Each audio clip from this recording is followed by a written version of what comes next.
소선지서를 살펴보고 있는데 오늘은 미가서를 생각해 보겠습니다. 미가 선지자는 남방 유다 선지자입니다. 미가서 1장 1절에 보면 모레넷 사람 미가 그렇게 되어 있는데, 모레셋은 예루살렘에서 남쪽으로 32km 떨어진 농촌 마을입니다.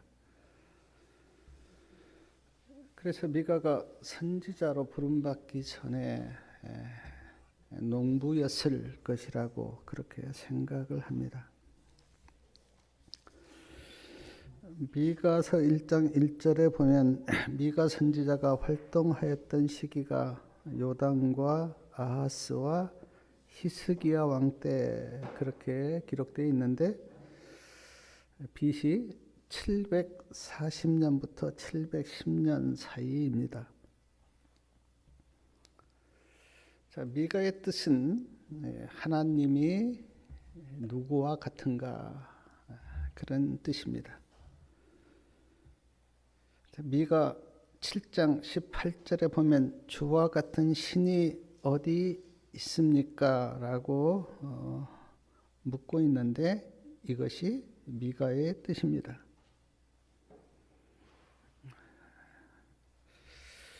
미가서 1장 1절 중간에 보면 미가 선지자에게 임한 하나님의 말씀이 사마리아와 예루살렘에 관한 묵시라 그렇게 기록되어 있는데, 하나님께서 미가 선지자에게 사마리아와 예루살렘에 대한 계시를 주신 것입니다. 미가서에 보면 하나님께서 여러 부류의 사람들의 이름을 부르시는데요, 미가 1장 2절에 보니까 백성들아 너희는 다 들을지어다. 미가 1장 11절에 보면 사빌검이라, 1장 13절에 보니까 라기스검이라, 1장 15절에 보니까 마레사검이라, 2장 12절에 보면 야곱은 이스라엘 백성들을 표상합니다. 미가 3장 1절에 보니까 야곱의 두령들과 이스라엘 족속의 치리자들아. 미가서 3장 9절에 보면 야곱 족속의 두령과 이스라엘 족속의 치리자 곧 공의를 미워하고 정직한 것을 굽게 하는 자들아. 미가 6장 1절에 보니까 너희는, 미가 6장 3절에 보니까 내 백성아, 미가 6장 5절에도 내 백성아, 여러 부류의 사람들을 부르십니다. 어떤 때는 백성 전체를 부르시기도 하시고, 어떤 때는 한 지역 사람들의 이름을 부르시기도 하시고, 어떤 때는 직책을 맡은 사람을 부르시기도 하시고, 어떤 때는 너희라고 부르시고, 어떤 때는 내 백성아라고 부르십니다. 하나님께서 여러 부류의 사람들의 이름을 부르시고 뭐라고 말씀하시는가? 하나님의 말씀을 들으라고 말씀하십니다. 너희는 내 말을 들으라. 미가서 1장 2절에도 너희는 다 들을지어다. 땅과 거기 있는 모든 것들아 자세히 들을지어다. 미가서 3장 1절 내가 또 이르노니 야곱의 두령들과 이스라엘 족속의 치리자들아 청컨대 들으라. 미가서 3장 9절에도 공의를 미워하고 정직한 것을 굽게 하는 자들아 청컨대 이 말을 들을지어다. 미가서 6장 1절에도 너희는 여호와의 말씀을 들을지어다. 하나님의 말씀을 들으라고 그렇게 말씀하십니다. 왜 하나님의 말씀을 들으라고 하셨는가? 미가서를 읽어보면 여러 죄들을 하나님께서 말씀하세요. 미가서 5장 12절과 14절에 보면 우상 숭배를 말씀합니다. 이스라엘 백성들이 우상을 숭배하고 있어요. 미가서 1장 7절에 보면 음행을 말씀합니다. 음행이 있었어요. 미가서 2장 2절에 보니까 밭들을 탐하여 빼앗고 집들을 탐하여 취하는 탐욕이 있습니다. 미가서 3장 11절에 보니까 두령은 뇌물을 위하여 재판하며 제사장은 싹을 위하여 교훈하며 거짓 선지자는 돈을 위하여 예언하면서 하나님이 우리와 함께 하시니 재앙이 우리에게 임하지 않을 것이라고 거짓말을 합니다. 미가 6장 12절에 보면 부자들은 강포가 가득합니다. 미가서 7장 6절에는 아들이 아버지를 멸시하고 딸이 어머니를 대적하며 며느리가 시어머니를 대적합니다. 이스라엘 백성들의 상태가 이랬어요. 백성들이 타락한 것은 그만 치고라도 선지자들도 타락하였고 제사장들도 타락하였고 두령들도 타락하였고 지도자들조차도 다 타락했습니다. 이스라엘 백성들의 상태가 이렇기 때문에 하나님께서 하나님의 말씀을 들으라고 그렇게 말씀하십니다. 듣고 잘못을 깨달으라고. 잘못을 깨닫고 고치라고. 고쳐서 바르게 살고 의롭게 살고 믿음으로 살라고 여러 부류의 사람들의 이름을 부르고 하나님께서 말씀하십니다.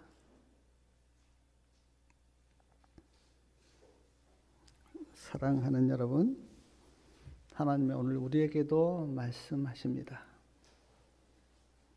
이런 말씀도 하시고 저런 말씀도 하시고 죄도 책망하시고 위로도 하십니다. 하나님께서 우리에게 말씀하시는데 어떤 마음으로 하나님께서 우리에게 말씀하시는가? 하나님의 말씀을 듣고 잘못을 고쳐 믿음으로 살라고 그렇게 말씀하십니다.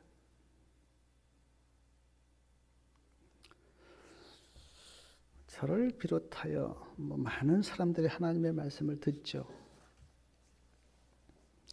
하나님의 말씀을 들을 때는 내가 잘못했구나. 하나님께서 이렇게 말씀하셨구나. 그렇게 들어요. 그리고 거의 대다수가 교회를 나가면 잊어버립니다. 그걸로 끝나요. 그러나 하나님께서는 그렇게 하라고 하나님께서 말씀하신 것 결코 아닙니다. 내가 어떻게 잘못되었는지 하나님의 말씀을 듣고 깨닫고 고쳐서 믿음으로 살라고 그렇게 말씀하신 거예요.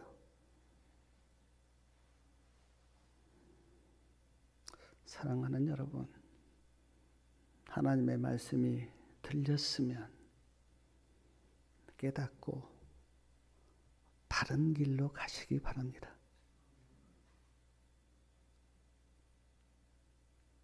귀로 듣고 말라고 주신 말씀이 아니에요.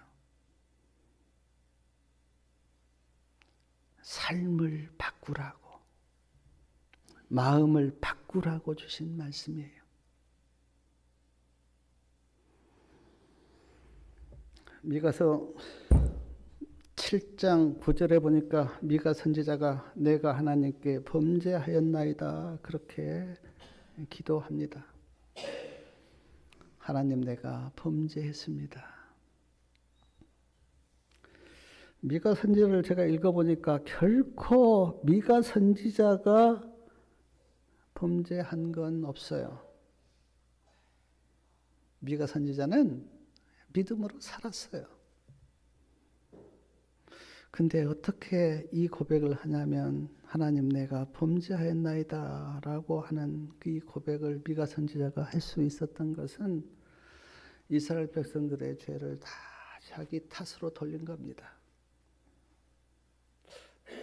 내가 잘못해서 그렇지. 그렇게 미가 선지자는 백성들의 잘못을 자기 탓으로 돌리고 하나님 앞에서 하나님 내가 범죄했습니다 라고 고백했는데 이것이 참 하나님의 선지자의 모습이 아닌가 하는 생각을 해봅니다. 우리나라에도 지도자가 많고 저도 교회 지도자의 한 사람인데 지도자는 그래요. 지도자는 자기가 죄를 짓지 않았어도 이것이 내 탓이구나라는 마음으로 하나님 앞에서 서야 됩니다. 성경에 보면 출애굽기 32장 32절에 보면 이스라엘 백성들이 시내산에서 모세가 산 위에 올라가서 내려오지 않으니까 산 밑에서 이스라엘 백성들이 금송아지를 만듭니다. 그리고는 그 금송아지를 하나님이라고 그렇게 불렀어요. 우상을 섬긴 거죠. 이걸 하나님께서 보시고 굉장히 분노하십니다. 내가 이 백성을 쓸어버리겠다 그렇게 말씀하셨을 때 모세가 뭐라고 기도하냐면 하나님 저들을 용서해 주십시오. 그렇지 않으면 주의 책에서 내 이름을 지워 주십시오. 모세가 자기 생명을 걸고 하나님께 단판을 져요. 근데 이런 모세의 모습을 보고 하나님께서 용서하십니다. 이게 참 지도자의 모습 아닐까요? 로마서 9장 3절에 보면 사도 바울이 이스라엘 백성들 위해서 기도하기를 이스라엘 백성들이 구원받는다면 나는 저주를 받아도 괜찮습니다. 그렇게 사도 바울이 기도해요. 누가복음 23장 34절에 보면 예수님이 자신을 십자가에 못 박은 사람들을 위해서 이렇게 기도하십니다. 아버지여 저들을 용서하여 주십시오. 저들은 자신들이 지금 무엇을 하고 있는지 알지 못하나이다. 그러니까 예수님께서 이스라엘 백성들의 무지를 불쌍히 보신 거예요. 몰라서 그렇습니다. 내가 진짜 하나님의 아들인 것을 알았다면 어떻게 나를 십자가에 못 박겠습니까? 몰라서 그러니까 하나님 용서해 달라고 그렇게 예수님이 기도하셨어요. 사랑하는 여러분, 우리가 모세나 사도 바울이나 예수님 같은 마음을 품고 한 영혼을 위해서 죄 가운데 있는 사람들을 위해서 믿음 없는 사람들을 위해서 중보 기도하면 하나님께서 우리의 심령에 더 큰 은혜를 주실 것입니다. 그런 마음이 우리에게 필요해요. 물론 어떤 때는 죄를 지적할 때도 있죠. 해야 되죠. 그러나 그보다 더 큰 우리의 심령은 내가 그들을 위해서 기도하고 불쌍히 여기고 그들이 믿음 위에 서도록 도와주는 거예요. 미가 선지자 같은 마음이 우리에게 필요해요. 그랬을 때 사람들이 감동을 받고 주님께 나와요. 우리 성도님들 이런 심령을 갖기를 바랍니다. 미가 7장 7절하고 8절 말씀 우리 다 같이 한번 읽어보겠습니다. 미가 7장 7절하고 8절이요. 오직 나는 여호와를 우러러보며 나를 구원하시는 하나님을 바라보나니 나의 하나님이 나를 들으시리로다. 나를 대적하여 나로 인하여 기뻐하지 말지어다. 나는 엎드러질지라도 일어날 것이요 어두운 데 앉을지라도 여호와께서 나의 빛이 되실 것임이로다. 9장 끝에도 보니까 내가 그의 의를 보리로다. 나라는 말을 제가 세보니까 한 10번 정도 나옵니다. 그러니까 미가 선지자는 지금 이런 마음인 거예요. 사람들이 하나님을 떠나고 또 하나님을 믿지 않아도 나는 하나님을 바라보겠습니다. 세상 사람들 따라가지 않고 세상 사람들이 어떻게 살아도 나는 하나님을 믿고 의지하고 나는 바라보겠습니다. 나의 대적이여 기뻐하지 말라고. 나는 엎드러질지라도 다시 일어날 것이고 나는 앉을지라도 하나님이 나의 빛이 되어서 다시 믿음으로 살 거라고 미가 선지자는 고백합니다. 어떤 사람들은요, 막 세상 사람들이 이렇다고 불평하고 원망하고 정치가 이렇다고 사람들이 이렇다고 막 욕하고 불평하는 사람들 봐요. 그렇다고 뭐가 달라집니까? 자기 성질만 나빠지지. 내 영혼만 상하고 내 마음만 괴롭지 세상 사람들이 나쁘다고 외친들 달라집니까? 달라지지 않습니다. 정말 그렇게 세상 사람들을 불쌍히 여기면 나쁘다고 지적할 게 아니라 자기가 본을 보이면 돼요.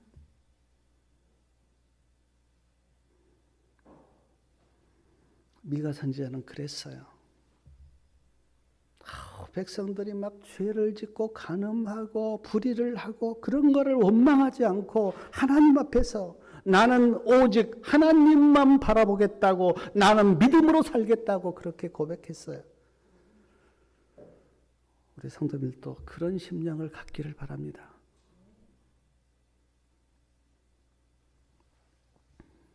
그러면서 미가 선지자는 미가서 7장 19절에 보니까 다시 우리를 긍휼히 여겨달라고 그렇게 기도합니다. 그리고 미가서 2장 10절에는 이스라엘 백성들에게 너희가 그곳을 일어나 떠나라. 그것은 더러워졌다. 이런 말씀도 합니다. 거기서 떠나라고. 사랑하는 여러분, 우리가 죄 가운데 있는 백성들에게 가서 복음을 전해야 될 때가 있습니다.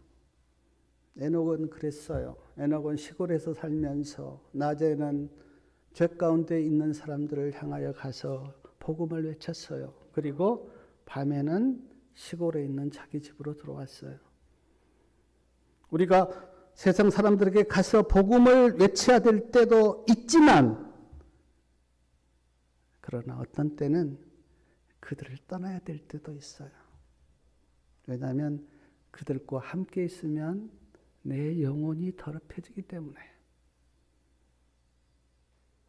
그들을 사랑해서 그들께 가서 예수님 이야기를 하고 진리를 말할 때도 있지만 그러나 어떤 때는 그들을 떠나서 내 자신을 지켜야 할 때도 있어요. 그래서 우리는 이 양면을 지혜롭게 잘 해야 됩니다. 그러니까 세상 사람들과 가서 함께 술 먹고 놀 게 아니라 예수님 말씀을 이야기하고 나는 떠나야 돼요. 그들과 함께 놀면요, 내 영혼이 더럽혀져요. 미가 선지자는 그들을 긍휼히 여겨달라고 기도하지만 그러나 그곳에서 떠나라고. 우리는 새 천사의 기별을 하는데 둘째 천사의 기별이 뭡니까? 바벨론에서 떠나라. 왜 그렇습니까?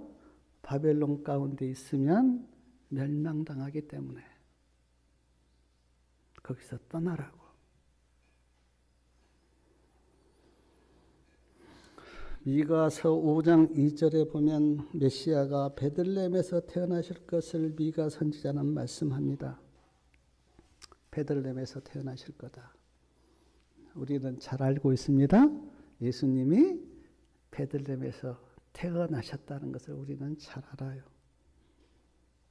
우연히 예수님이 호적하러 가서 베들레헴에서 태어났습니까? 아니요. 미가 선지자가 베들레헴에서 태어나실 것을 예언하셨기 때문에 그 예언의 말씀을 이루신 거예요. 말씀을 성취시킨 거예요. 그래서 호적하라는 명이 내렸고 마리아가 만삭이 되었는데 먼 길을 걸어서 베들레헴에 갔고 베들레헴에 방이 없으니까 마구간에서 때가 되니까 태어나신 거예요. 미가 선지자가 베들레헴에서 메시아가 태어나실 것을 말씀하신 그 말씀을 이루시기 위하여 미가 선지자의 말씀을 이루시기 위하여서요. 모든 것이 합력하여 선을 이루신 거죠. 미가서 7장 18절하고 19절 말씀 한번 다 같이 한번 읽어보겠습니다. 이거 굉장히 유명한 말씀인데요. 미가서 7장 18절하고 19절이요. 주와 같은 신이 어디 있으리까? 주께서는 죄악을 사유하시며 그 기업에 남은 자의 허물을 남기시며 인애를 기뻐하심으로 노를 항상 품지 아니하시나이다. 다시 우리를 긍휼히 여기소서. 우리의 죄악을 발로 밟으시고 우리의 모든 죄를 깊은 바다에 던지시리이다. 미가 선지자는 예수님이 누구신가에 대해서 명확하게 말씀하시는데 죄를 사하시는 분이시다. 우리의 죄악을 사하시며 발로 밟으시며 우리의 모든 죄를 깊은 바다에 던지시나이다. 이렇게 표현은 하셨지만 깊은 바다에 던지면 어떻습니까? 누가 꺼내올 수가 없죠. 제가 어떤 책에 보니까 깊은 바다는 10,000m까지 산보다 더 높는 바다의 깊이가요. 거기다가 던지면 누가 꺼내오겠습니까? 그러니까 완전히 우리의 죄를 용서하시고 사하시는 예수님. 이 말씀을 믿음으로 받으시기 바랍니다. 저는 이 말씀 앞에서 생각해 봤어요. 죄인인 우리가 만약 죄사함이 없다면 무슨 소망이 있을까? 소망이 없겠죠. 저도 수많은 죄를 졌거든요.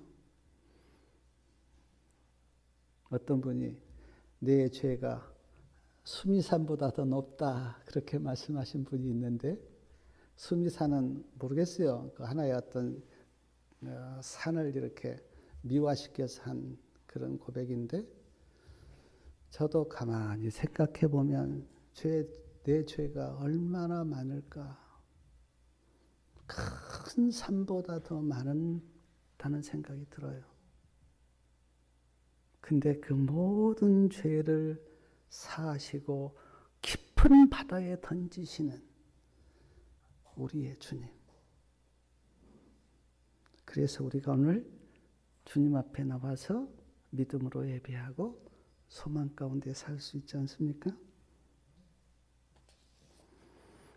미가 6장 6절부터 8절 말씀도 우리 같이 한번 읽어보겠습니다. 미가서 6장 6절부터 8절까지요. 내가 무엇을 가지고 여호와 앞에 나아가려 높으신 하나님께 경배할까? 내가 번제물 1년 된 송아지를 가지고 그 앞에 나아갈까? 여호와께서 천천의 수양이나 만만의 강수 같은 기름을 기뻐하실까? 내 허물을 위하여 내 맏아들을, 내 영혼의 죄를 인하여 내 몸에 열매를 드릴까? 사람아, 주께서 선한 것이 무엇임을 내게 보이셨나니 여호와께서 내게 구하시는 것이 오직 공의를 행하며 인자를 사랑하며 겸손히 내 하나님과 함께 행하는 것이 아니냐. 미가 선지자는 이렇게 묻습니다. 내가 무엇 가지고 하나님께 나아갈까? 내가 번제물을 드리면 하나님께서 기뻐하실까? 천천의 수양이나 만만의 강수 같은 기름을 드리면 하나님께서 기뻐하실까? 내가 내 맏아들을 하나님께 드리면 하나님께서 좋아하실까? 아니라는 겁니다. 하나님이 그거 좋아하지 않는다는 거예요.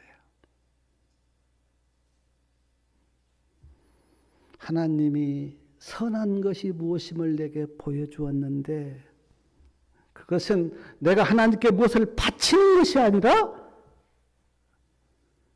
공의를 행하는 것이고 사랑하는 것이고 하나님과 겸손히 함께 행하는 것이다. 사랑하는 여러분, 하나님이 돈이 없어서 돈 좋아하지 않으세요. 세상 것이 다 하나님의 것이에요. 우리가 막 많이 들어야 하나님께서 기뻐하지 않습니다.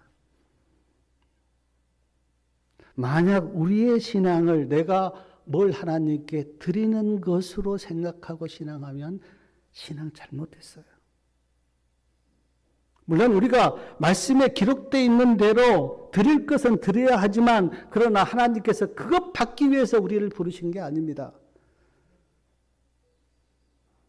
서로 사랑하라고, 믿음으로 살라고, 하나님과 동행하라고 우리를 부르셨어요. 그러므로 신앙의 본질은 하나님께 바치는 것이 아니고 내가 어떤 사람이 되는가, 내가 어떤 삶을 사는가가 신앙의 본질이에요.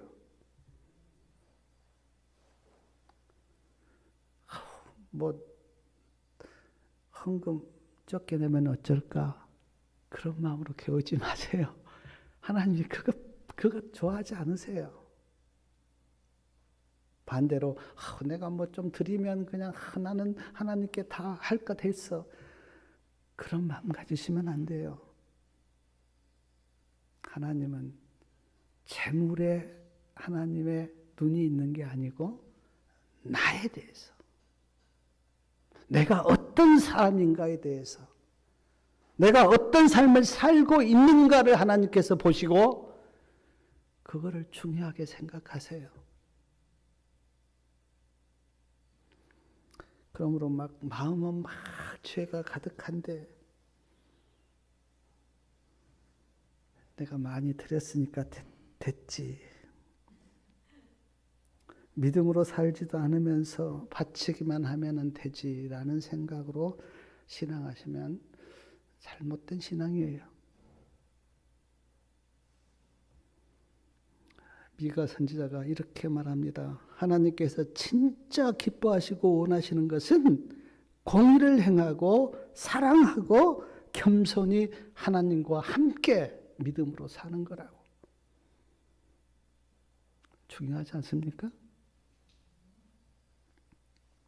또한 미가 선지자는 남은 자에 대해서 이렇게 말씀하시는데 미가서 2장 12절에 보니까 야곱아, 내가 정령이 너희 무리를 다 모으며 내가 정령이 이스라엘의 남은 자를 모으고 그들을 한 처소에 두리라. 정령이는 반드시라는 뜻입니다. 내가 반드시 남은 자를 모아서 한 처소에 두겠다. 우리가 다 예수님이 오시면 다 모입니다. 미국에 살아도 모이고 유럽에 살아도 모이고 남미에 살아도 모이고 아프리카에 살아도 모이고 아시아에 살아도 다 모여요. 그리고 다 모여서 우리가 하늘에 갑니다. 한 처소, 하나님이 예비하신 하늘 나라에서 우리가 살아요. 그 소망이 우리가 있기에 우리는 오늘 예수님의 재림을 기다립니다. 미가서 5장 3절 끝에는 남은 자가 이스라엘 자손에게로 돌아오겠다. 남은 자가 돌아오겠다. 그렇게 말씀하셨는데 구약 시대에는 이스라엘 백성들이 이렇게 흩어져서 살다가 또 하나님의 그 뜻이 있으면 다 돌아왔어요. 바벨론의 포로로 붙잡혀 갔다가도 돌아왔고요. 물론 다 돌아온 건 아니었습니다. 그러나 돌아온 사람이 있는데 그들을 남은 자라고 불렀어요. 이스라엘로 돌아온 사람들.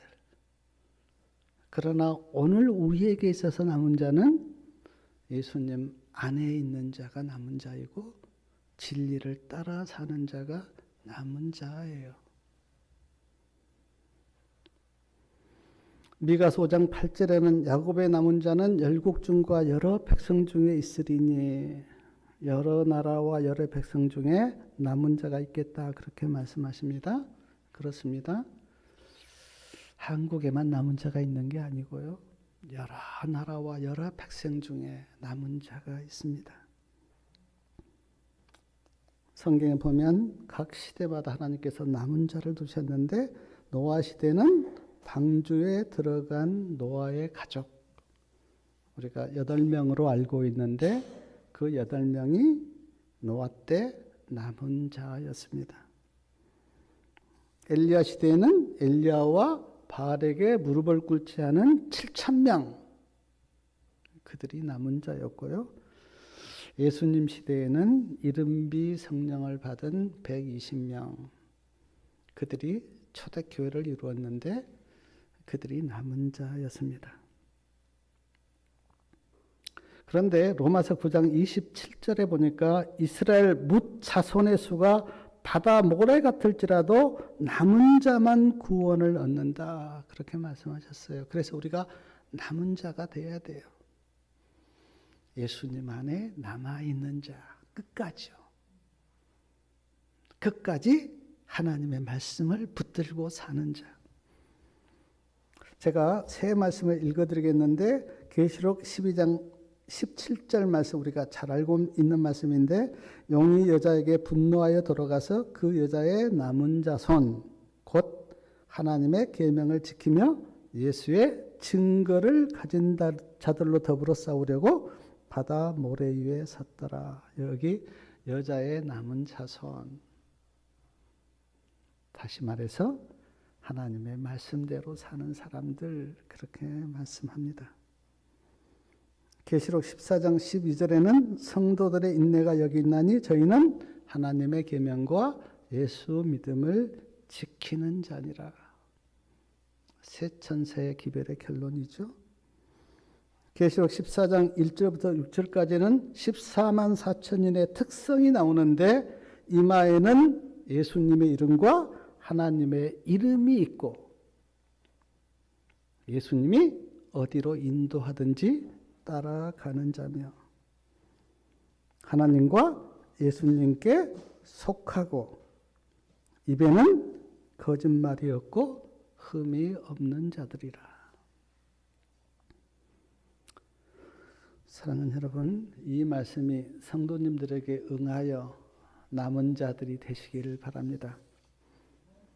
찬미 642장 내 평생에 가는 길이라는 찬미가 있는데 이 찬미를 작사한 스페유드 세상적으로는 아주 잘 나가는 사람이었습니다. 변호사였고요. 의과대학 교수였고 또 사업가였습니다. 그런데 1871년 시카고 화재 때 모든 재산이 다 불타버렸어요. 아주 큰 재난을 당한 거죠. 이 사고로 인해서 부인은 아주 굉장히 몸이 아팠습니다. 너무너무 충격을 받아서 몸이 많이 아팠어요. 그런데 두 딸은 배를 타고 유럽으로 가다가 배가 뒤집혀서 두 딸이 죽었습니다.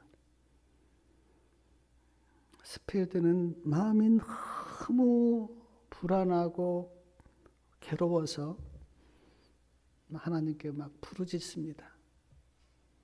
하나님, 나에게 왜 이런 재난을 주십니까? 하나님, 나를 도와주시고 불쌍히 여겨달라고 그렇게 계속 부르짖는데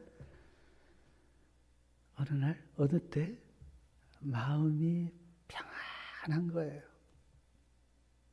기도를 시작할 때는 굉장히 마음이 불안해서 막 하나님께, 하나님 나를 불쌍히 여겨달라고, 나를 도와달라고 그렇게 기도를 시작했는데 기도하는 중에 마음이 평안한 거예요. 하나님이 그에게 평안을 주셨습니다. 그때 스페히드가 펜을 들고 글을 쓰기 시작했는데 그 글이 내 평생에 가는 길 찬미 가사입니다.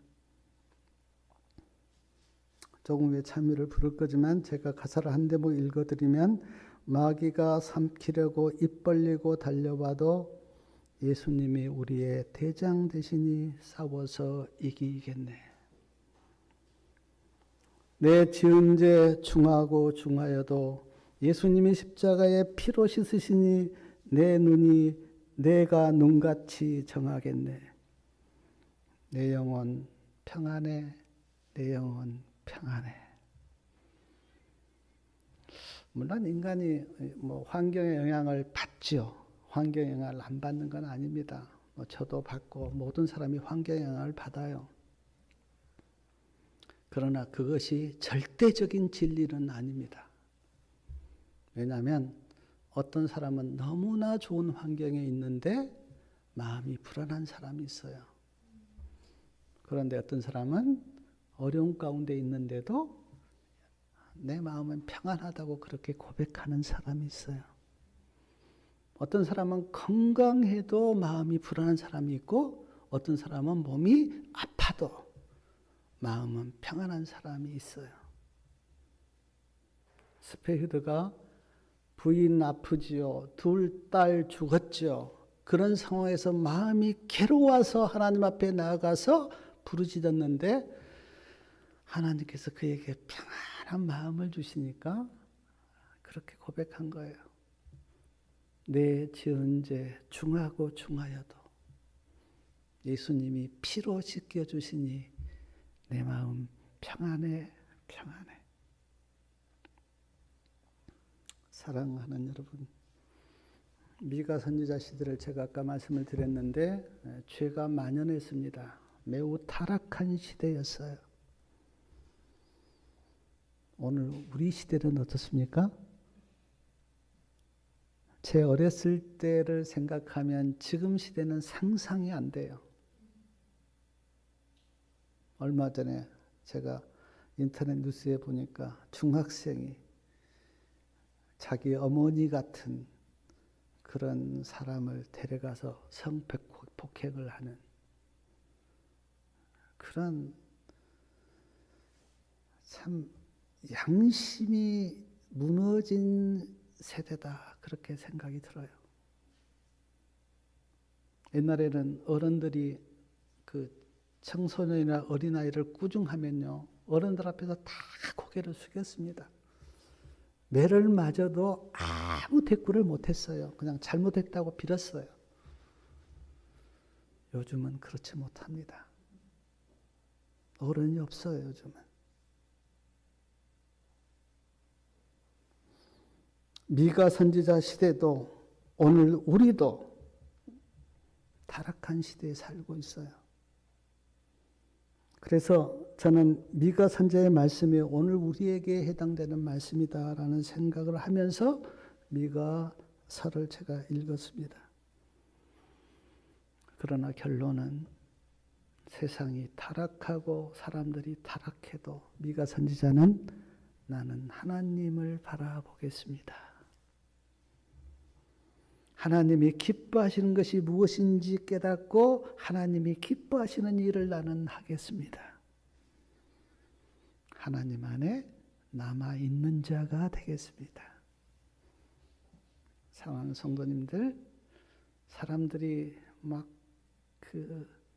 아무렇게 산다고 원망하지 마시고, 나는 세상이 뒤집히고 세상이 어떻게 흘러가도 나는 하나님 바라보고 하나님 믿고 하나님 안에서 하나님이 기뻐하신 일을 하면서 살겠다고 하는 그런 믿음을 갖기를 바라면서 말씀을 마치겠습니다.